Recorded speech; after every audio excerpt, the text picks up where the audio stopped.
नौकर भीमा जब राजा मदनपाल के विकृत और अनैतिक इरादों से अवगत हुआ कि वह अपनी ही पुत्री के प्रति अशोभनीय विचार रखता है, तो उसके रोंगटे खड़े हो गए।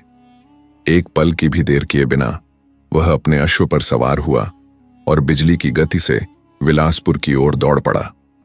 पुराने समय की प्रथा थी कि जब किसी राजकुमारी का विवाह होता तो पिता उसे न केवल बहुमूल्य दान दहेज देता, बल्कि विश्वस्त सेवक सेविकाएं भी सौंपता, जो जीवन भर उसकी सेवा में समर्पित रहते। भीमा भी उन्हीं दिनों में रानी प्रेमलता के साथ विलासपुर आया था और तभी से वह उनके प्रति वफादारी की मूर्ति बन चुका था। अतः जब उसे यह भयावह सच्चाई ज्ञात हुई तो वह किसी भी कीमत पर सूर्यास्त से पूर्व राजकुमारी तारावती को इस षड्यंत्र से अवगत कराना चाहता था। उधर जब राजा मदनपाल का कुटिल संदेश राजा धर्मपाल के दरबार पहुंचा और वह राजकुमार अभिमन्यु तक पहुंचा, तो वह एक पल को जैसे पत्थर का हो गया। उसकी सांसें थम गईं, जैसे किसी ने उसके प्राण ही खींच लिए हों। 7-8 वर्ष पूर्व जब उसका विवाह राजकुमारी तारावती से हुआ था, तब उसने केवल एक बार उसे देखा था। उसकी कजरारी आंखें, निष्कलंक मुखमंडल और निश्छल मुस्कान, उसी एक झलक ने उसका जीवन बांध लिया था। इन वर्षों में हर दिन उसने इसी आशा में बिताया था कि एक दिन उसकी अर्धांगिनी, उसकी प्रिय पत्नी, उसकी संगिनी बनकर उसके पास आएगी। पर अब यह सूचना कि तारावती इस संसार में नहीं रही, उसके लिए ऐसा आघात था जिसे सह पाना असंभव था। उधर षड्यंत्रकारी राजा मदनपाल ने अपनी योजना को अंजाम देने हेतु समस्त सेवकों को अवकाश दे दिया और महल की सुरक्षा को सख्त कर दिया। आदेश था कि आज की रात न कोई भीतर आए न कोई बाहर जा पाए। संध्या होते होते भीमा राजमहल के द्वार पर पहुंचा। जब उसने प्रवेश करना चाहा तो पहरेदारों ने उसे रोकते हुए कहा, क्या तुम्हें मालूम नहीं कि आज महाराज ने सभी को छुट्टी पर भेज दिया है? क्षण भर को भीमा चकित रह गया, किंतु शीघ्र ही धैर्य और बुद्धि का परिचय देते हुए बोला, महाराज ने मुझे एक अत्यंत आवश्यक संदेश के साथ भेजा था और स्पष्ट कहा था कि लौटते ही उन्हें सूचित करूं, अतः मैं तो बस उन्हीं के आदेश का पालन कर रहा हूं। पहरेदारों ने एक दूसरे की ओर देखा और थोड़ी चर्चा के पश्चात उसे भीतर जाने की अनुमति दे दी। भीमा बिना समय गंवाए राजकुमारी तारावती के विश्राम कक्ष की ओर दौड़ा। जब वह भीतर पहुंचा तो देखा राजकुमारी गहन चिंता में मग्न थी। अचानक उसकी तंद्रा टूटी और सामने सिर झुकाए खड़ा भीमा दिखाई दिया। बिना अनुमति किसी सेवक को अपने कक्ष में देख वह चौंक गई। पहले तो क्रोधित हो चिल्लाने ही वाली थी, किंतु तभी भीमा ने हाथ जोड़कर निवेदन किया, राजकुमारी क्षमा कीजिए, बिना आज्ञा के इस प्रकार आपके कक्ष में आना अनुचित है, परंतु परिस्थिति ही कुछ ऐसी है कि मुझे यह दुस्साहस करना पड़ा। भीमा की गंभीरता और वाणी में कंपन देख राजकुमारी थोड़ी शांति से बोली। राजकुमारी तारावती ने गंभीर स्वर में कहा, बताइए काका, ऐसी कौन सी बात है जो आपको नियमों की अनदेखी कर मेरे कक्ष में बिना अनुमति लेने को विवश कर गई? भीमा ने गहरी सांस ली। उसकी आंखें नम थीं। कांपती आवाज में बोला, राजकुमारी क्षमा करें, पर अब मौन रहना अपराध होगा। मदनपाल का महात्मा जी से मिलना, फिर झूठा संदेश लिखवाकर उसे प्रतापगढ़ भिजवाना और अंत में उस चिट्ठी में तारावती की मृत्यु की झूठी खबर। माफ कीजिएगा राजकुमारी, छोटा मुंह बड़ी बात, पर जो पिता अपनी बेटी को उसके गौने के समय उसकी ससुराल न भेजे बल्कि उसकी मौत की झूठी खबर भेज दे, उसके मन में जरूर कोई घिनौनी मंशा पल रही है कि पिता महाराज मदनपाल अब वही नहीं रहे जिनकी सेवा में मैं वर्षों से समर्पित था। उनके विचार दूषित हो चुके हैं। वे आपकी ओर एक पिता की दृष्टि से नहीं, एक दुष्ट वासनालु पुरुष की दृष्टि से देखने लगे हैं, और इसीलिए उन्होंने वह भयानक पत्र भेजा जिसमें यह झूठ लिखा गया कि आप इस संसार में नहीं रहीं। तारावती जैसे बर्फ की मूर्ति बन गई। उसकी सांसें जैसे रुक गई हों, होंठ कांपे, पर कोई शब्द न निकला। भीमा ने धीरे से कहा, राजकुमारी, मैंने स्वयं वह पत्र प्रतापगढ़ पहुंचाकर पढ़ा। राजा धर्मपाल और राजकुमार अभिमन्यु उस समाचार से स्तब्ध हैं। राजकुमार तो मानो प्राणहीन हो गया हो। यह षड्यंत्र केवल एक छल नहीं, यह एक राजपुत्री की अस्मिता, एक मां की स्मृति और एक पूरे राज्य की मर्यादा के विरुद्ध घिनौना अपराध है। आपको अब चुप रहना नहीं, लड़ना होगा। तारावती की आंखों से आंसुधारा रुकने का नाम नहीं। फिर राजकुमारी सोचने लगी, एक तो मेरे पिताजी ने इतने दिनों बाद मुझे पहली बार मिले, और वह भी गलत इरादे से। राजकुमारी सोचने के बाद हल्के स्वर में बोली, क्या अभिमन्यु को पत्र मिला? क्या उन्होंने कुछ कहा? भीमा ने उत्तर दिया। उनकी आंखें बोल रही थीं। राजकुमारी, उनका हृदय फूट चुका था। वे अभी भी आपकी प्रतीक्षा कर रहे हैं, जैसे एक दीपक आंधी में भी बुझने से पहले अंतिम लौ तक टिका रहे। राजा मदन। ये सुनते ही तारावती के पैरों के नीचे से जमीन खिसक गई। वो पत्थर सी हो गईं। न कुछ बोल सकीं, न कुछ समझ सकीं। भीमा की आंखें नम हो गईं। धीरे से आगे बढ़ा और बोला, बेटी, जब तू बहुत छोटी थी, तेरी स्वर्गीय मां प्रेमलता के साथ मैं यहां आया था। तब से मैं उन्हें और तुझको अपनी आत्मा की तरह मानता आया हूं। तुझे अपनी गोद में खिलाया है मैंने, इसलिए जब यह सब जाना तो खुद को रोक नहीं पाया। इतना कहकर भीमा ने एक झुककर अंतिम प्रणाम किया और आहिस्ता से कमरे से चला गया। कक्ष में फिर सन्नाटा पसर गया, पर अब वह सन्नाटा भीतर तक चीरता जा रहा था। तारावती की आंखों से आंसू झरने की तरह बह रहे थे। वो एक जगह खड़ी रह गईं, जैसे वक्त थम गया हो। मन में विचारों का तूफान उठने लगा। तो क्या ये सच है? मेरे ही पिता मेरे लिए ऐसा 18 साल, इतने वर्षों बाद उन्होंने मुझे बुलाया, और बुलाया भी क्यों? मुझे देखने के लिए, या फिर किसी और विकृत इच्छा के लिए? वो खुद को एक आम के पेड़ की तरह महसूस करने लगी, जिसे उनके पिता ने लगाया, सींचा, पर जब वो फलने लगी तो उसे किसी और को नहीं, खुद अपने लिए तोड़ना चाहा। इतनी घिनौनी सोच! क्या कोई पिता इस हद तक गिर सकता है? उसे मां की बातें याद आईं। उन्होंने तो तभी समझा दिया था कि राजा मदन पाल के भीतर क्या छुपा है, पर तब मैं बहुत छोटी थी। आज समझ में आया कि मां क्यों मेरी चिंता करती थी। कई क्षण तक वो आंसुओं में डूबी अचेत सी बैठी रहीं। फिर एक गहरी सांस लेकर उठी। अब यहां एक पल भी नहीं रुकना चाहिए, वरना मेरी आत्मा भी शायद इस घुटन में दम तोड़ देगी।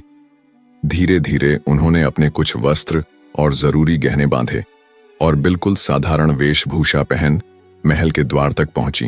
रात्रि का अंधकार गहराने लगा था। जब वह महल के मुख्य द्वार पर पहुंची तो वहां मौजूद 2 पहरेदारों ने उसे रोक लिया। कौन हो तुम, और इस वक्त महल के अंदर क्या कर रही थी? आज तो महाराज ने सभी को छुट्टी दे रखी है। तारावती एक पल को ठिठकी, पर फिर उसकी आंखों में कुछ दृढ़ता चमकी। अंधेरी रात थी। आकाश में बादल गरज रहे थे। हल्की हल्की बूंदें जैसे तारावती के मन की उलझनों को छूने लगी थीं। महल के द्वार पर खड़े सिपाहियों की कड़क आवाज उसके कदमों को रोक चुकी थी। कौन हो तुम, और आज इस समय महल में क्या कर रही थी? तारावती ने सिर झुकाया। कुछ पल तक मौन रही, फिर धीमे स्वर में बोली, मैं रसोई में काम करती हूं। महाराज ने रात के लिए विशेष भोजन मंगवाया था, उसी में व्यस्त थी। अब कार्य पूरा हुआ है तो घर लौट रही हूं। सिपाहियों ने शक भरी निगाहों से उसे ऊपर से नीचे तक देखा। उसके साधारण वस्त्र, ढका हुआ चेहरा, झुकी हुई आंखें, वो कहीं से भी राजकुमारी नहीं लग रही थी। एक सिपाही बोला, ठीक है, जल्दी निकलो, पर ध्यान रहे कोई और अंदर बाहर न हो। आज महाराज किसी को देखना नहीं चाहते। तारावती ने चुपचाप सिर हिलाया और तेज कदमों से बाहर निकल गई। जैसे ही वो महल की दीवारों से दूर हुई, उसके कदम स्वतः ही भागने लगे, दिल में डर और आंखों में आंसू लिए। राजकुमारी तारिणी महल से बाहर निकल तो आई, लेकिन अब सवाल था, कहां जाए? रात गहराती जा रही थी और रास्ते में सन्नाटा था। कुछ दूर चलने पर उसे एक उजड़ा सा मकान दिखाई दिया, शायद कोई पुराना वीरान हवेली जैसा स्थान। थक चुकी थी, डर के बावजूद तारिणी ने भीतर कदम रखे और एक कोने में बैठ गई। नंगे फर्श की सर्दी, दीवारों की दरारें और भीतर पसरा सन्नाटा उसकी व्यथा से मेल खा रहा था। कहां आ गई हूं मैं? उसने खुद से कहा। जो कभी रेशमी बिस्तरों में सोती थी, वह आज टूटी दीवारों के बीच डर के साए में रात काट रही है। रात ढल गई और भोर की पहली किरण जब टूटी खिड़की से भीतर आई तो वह उठ खड़ी हुई। अब उसे दूर जाना था, बहुत दूर, ताकि पिता के सैनिक उसे ढूंढ न सकें। उधर जैसे ही दिन निकला, महाराज मदनपाल राजकुमारी के कक्ष में पहुंचे। जब वह वहां नहीं मिली तो उनकी आंखों में चिंता की जगह क्रोध भड़क उठा। सारा महल सिर पर उठा लिया गया। सैनिकों ने हर कोना छान मारा, लेकिन तारिणी कहीं नहीं थी। इधर राजकुमारी दिशा विहीन चलती जा रही थी। चलते चलते वह थककर एक नदी के किनारे बैठ गई। प्यास से व्याकुल उसने जैसे ही नदी का जल पीने को झुका, पानी में अपनी ही छवि देखी, उसका सुंदर चेहरा। पर आज उसे उस रूप से नफरत हो गई थी। क्या फायदा ऐसे रूप का, वह बुदबुदाई, जिसे देखकर अपनों में राक्षस जाग जाएं। अगर मैं कुरूप होती तो शायद ये अपमान, ये पीड़ा न झेलनी पड़ती। भीतर से टूटी, हिम्मत से खाली, वह वहीं बैठी रही। अचानक उसके मन में विचार आया, क्यों ना वह अपने ससुराल चली जाए, उन्हें सब कुछ बता दे। लेकिन अगले ही पल वह डर गई। वो क्यों मेरा विश्वास करेंगे, क्यों मेरी बात सुनेंगे? उसका मन कांप गया और तभी एक भयानक विचार उसके दिल में आया, अगर यही रूप मेरी सजा है तो क्यों ना इसे ही मिटा दूं। अगर मैं कुरूप हो जाऊं तो शायद यह दुनिया मुझे अकेला छोड़ दे। अगले ही क्षण उसने पास पड़ी राख, मिट्टी और कोयले से अपने पूरे चेहरे और शरीर को ढक लिया, सुंदरता को खुद ही छीन लेने की कोशिश में। अब वह कोई राजकुमारी नहीं थी, अब वह सिर्फ एक अजनबी थी जिसे दुनिया पहचानने से इनकार कर दे। यौवन की दहलीज पर जहां हर कन्या सुंदर दिनों में अपने ही चेहरे से घृणा करने लगी थी, मगर संसार की गंदी निगाहों और दरिंदों से खुद को बचाने के लिए उसके पास और कोई उपाय भी तो नहीं था। जब वह अपने ही घर में अपने ही पिता की हैवानियत से न बच सकी तो खुले संसार में उसका क्या होता। यही सोचकर तारावती ने अपने पूरे बदन पर कालिख पोत ली। उसने खुद को इस तरह बदला कि अब वह एक साधारण कुरूप स्त्री लगने लगी, न कोई पहचान, न कोई रूप। नदी के जल में अपनी परछाई देखकर खुद चौंक उठी, मानो कोई अजनबी उसके सामने खड़ा हो। अब उसे यह विश्वास हो गया कि यह नया हुलिया उसे गुमनामी की चादर में छुपा लेगा। किसी को ना उसे पहचानना होगा, न वह अपने घाव किसी को दिखाएगी। फिर उसने एक साहसिक निर्णय लिया, क्यों ना प्रतापगढ़ लौट जाऊं, जहां उसका पति है, उसका अपना स्थान है। उसने सोचा, कम से कम उन्हें दूर से देख तो सकेगी और किसी को उसकी असलियत भी पता नहीं चलेगी। इन्हीं विचारों में डूबी वह रास्ते पर आगे बढ़ी और एक गाड़ीवान से विनती कर कुछ सिक्कों के बदले उसकी गाड़ी में सवार हो गई। शाम होते होते वह प्रतापगढ़ पहुंची। महल के द्वार पर पहुंची तो पहरेदारों ने उसे कड़ी निगाहों से देखा। रुको, कौन हो तुम? एक सख्त आवाज आई। तारावती ने नम्रता से कहा, मैं एक दुखियारी औरत हूं, बहुत दूर से आई हूं महाराज से मिलने। उसकी फटी पुरानी साड़ी, बदन पर पुती कालिख और थकी आंखें देखकर पहरेदारों ने उसे एक भिखारिन समझ लिया और तिरस्कार के साथ भगा दिया। दिल टूट गया उसका। आंखों से बहते आंसू और भीतर से टूटी आत्मा उसे कुचल रही थी। वह सोचने लगी, क्या अब मेरे जीवन का कोई मूल्य नहीं? क्या अब सच में मर जाना चाहिए? लेकिन तुरंत ही खुद को संभालते हुए उसने सोचा, नहीं, बिना आखिरी कोशिश किए मैं हार नहीं मानूंगी। वह महल से कुछ दूर एक पुरानी सराय में रात बिताने चली गई। अगली सुबह एक बार फिर उम्मीद के साथ महल पहुंची, मगर वही तिरस्कार, वही बेरुखी। पहरेदारों ने फिर उसे झिड़क दिया, उसकी ओर घृणा भरी निगाहों से देखा। आखिरकार तारावती ने तय कर लिया, जब तक राजा स्वयं बाहर न आए वह महल के बाहर ही इंतजार करती रहेगी। कभी महलों में राज करने वाली राजकुमारी अब एक गुमनाम और कुरूप दिखने वाली स्त्री की तरह सुबह से लेकर शाम तक राजमहल के द्वार पर बैठी रहती, बस इस आस में कि राजा धर्मपाल की एक झलक मिले और वह उनसे अपने टूटे हुए मन की बात कह सके। 3 दिन बीत गए। हर सुबह वह वहीं बैठती और हर शाम थकी हुई टूटे मन से सराय लौट जाती, मगर उसकी उम्मीद अब भी जिंदा थी। आज चौथा दिन था। तारा फिर उसी जगह बैठी थी, उदासी और उम्मीद दोनों के बीच डूबी। तभी महल का भारी द्वार खुलता है और घोड़े पर सवार राजा धर्मपाल बाहर निकलते हैं। उन्हें देखकर तारा फुर्ती से उठती है और सीधा उनके घोड़े के सामने खड़ी हो जाती है। हे महाराज, तारा ने धीमे लेकिन दृढ़ स्वर में कहा, मैं कई दिनों से आपका इंतजार कर रही हूं। मुझे आपसे एक जरूरी बात कहनी है। राजा अचानक सामने आई स्त्री को देखकर चौंक जाते हैं। कौन हो तुम? वे सख्ती से पूछते हैं। इससे पहले कि तारा कुछ कहती, एक पहरेदार बोल पड़ा, महाराज, यह वही औरत है जो 3 दिन से यहीं बैठी है। ना जाने क्या चाहती है। हमने इसे कई बार हटाया भी, पर यह फिर आ जाती है। राजकुमारी तारा ने हाथ जोड़कर कहा, मुझे क्षमा करें महाराज, मैं कोई पागल नहीं हूं।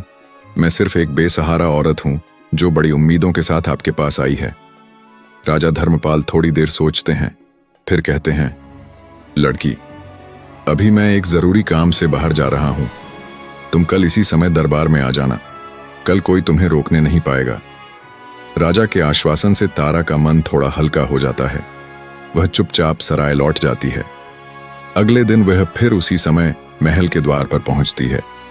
इस बार पहरेदार बिना कुछ कहे उसे अंदर जाने देते हैं। महल में कदम रखते ही तारा की आंखें किसी परिचित चेहरे को खोजने लगती है, खासकर राजकुमार अभिमन्यु को, लेकिन वह कहीं नहीं दिखता। थोड़ी देर में वह राज्यसभा में पहुंचती है। वहां उसकी बदली हुई शक्ल सूरत को देखकर सभी मंत्री और दरबारी उसे घूरने लगते हैं, कोई ताज्जुब से, कोई हिकारत से। तारा राजा धर्मपाल के सामने जाकर हाथ जोड़ती है। राजा उसे पहचान जाते हैं। से क्या कहना चाहती हो? राजकुमारी तारा बोली, महाराज, मेरा नाम चंदा है। मैं पास के राज्य से आई हूं। सुना था कि आप न्यायप्रिय और दयालु हैं। मेरा इस दुनिया में कोई नहीं बचा। मां थी, वह भी चल बसी। अब मैं अकेली हूं। कृपया मुझे अपने महल में किसी भी काम पर रख लीजिए। राजा ने उसे ऊपर से नीचे तक देखा और फिर मुस्कुराते हुए बोले, मेरे महल में कोई कमी नहीं है नौकरों की। फिर मैं क्यों किसी अनजान राज्य की ऐसी साधारण सी दिखने वाली लड़की को काम पर रखूं? तुम जैसी बदसूरत सी दिखने वाली लड़की को मैं अपने राजमहल में नौकरी पर क्यों रखूं? राजा धर्मपाल ने व्यंग्य से कहा, मेरे पास नौकरों की कोई कमी नहीं है। अगर तुमने ये बात कल ही महल के द्वार पर बता दी होती तो मैं तुम्हें वहीं से लौटा देता। खामख्वाह मेरा और अपना समय बर्बाद किया तुमने।